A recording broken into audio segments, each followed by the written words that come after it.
Next, let's talk about how you can keep your company safe from hackers. Obviously, Aaron just offered some great input as to what you could do in some best practices. And when starting a business, cybersecurity is definitely something you should consider from day one.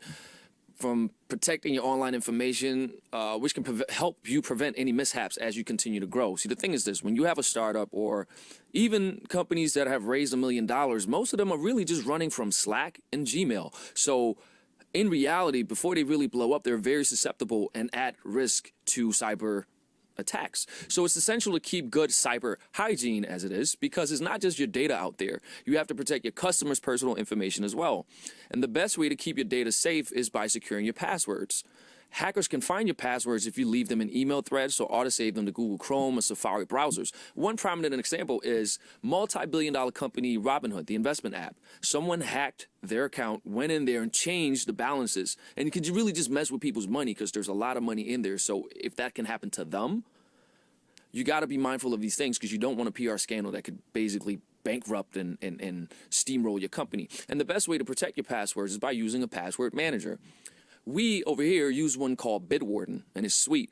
On Bitwarden, you can load all of your usernames and passwords into a vault. Now, you can only open this vault if you put it in a master password.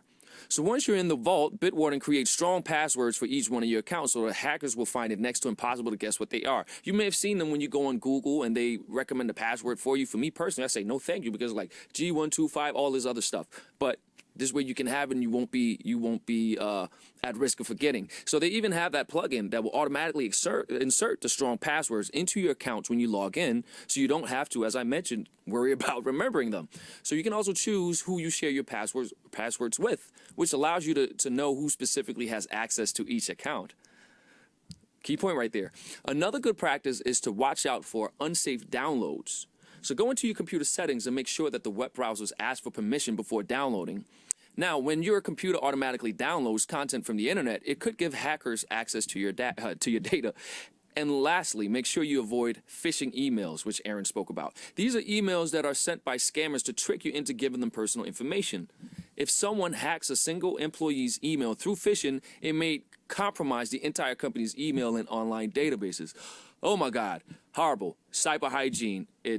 Wear a cyber mask, really.